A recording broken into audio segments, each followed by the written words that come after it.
So, what's up mga kabitak? So, ayun pala. Etong ating unang nursery panduan is nilagyan na natin sila ng mga buried na female. So, lahat yan malapit na magpisa. So, parang 1 week lang pagitan ng pagpisahan ng mga yan.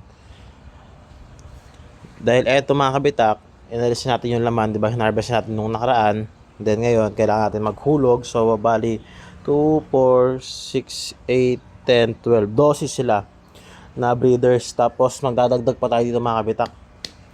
So, ayun. Kumuha tayo ng example ng ating mga breeder, mga kabitak.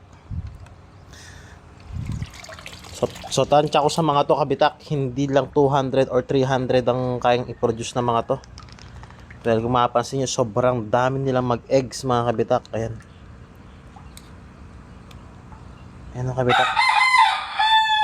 Ganyan sila kadami mag-eggs mga kabitak.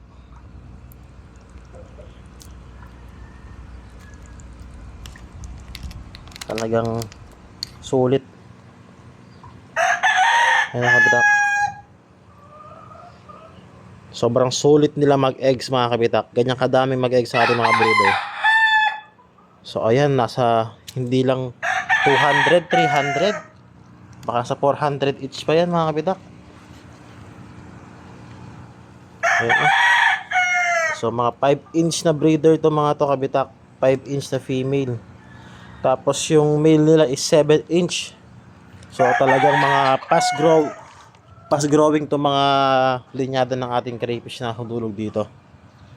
So kaya nagtataka kayo, 1 week pa lang malalaki na sila mga kabitak. Dahil sobrang bilis nila lumaki. Sinasabi ko sa inyo, depende talaga yan sa environment, sa pakain nyo, tsaka sa genes nila.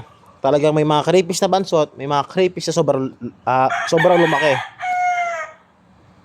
Kung gusto nyong magkaroon ng crayfish na sobrang bilis lumaki, kailangan marunong kayo selective breeding. So, kailangan maging masaya kayo sa pag-select ng breeders nyo. So, ayun yung pinaka komplikadong part. Dapat dun pa lang sa pag-select ng breeders, talagang sobrang sela nyo na. Talagang piling-pili na talaga maging breeders nyo. Tapos lahat ng reject na breeders ay yung gawin yung for food consumption. Then lahat ng mga pasok sa standard ay yung mga breeders. So ganun pala kabilis mga kabitak. Kung nakita nyo sa mga previous video ko, ganun sila kabilis lumaki.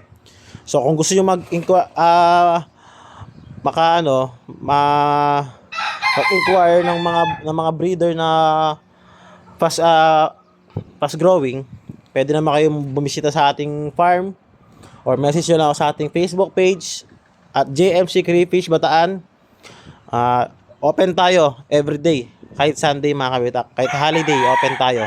Basta message lang kayo before kayo pumunta.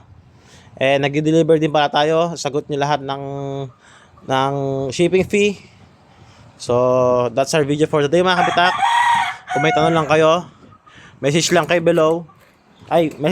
or comment lang kayo below. Tandaan nyo, lagi sasagutin ng inyong mga katanungan.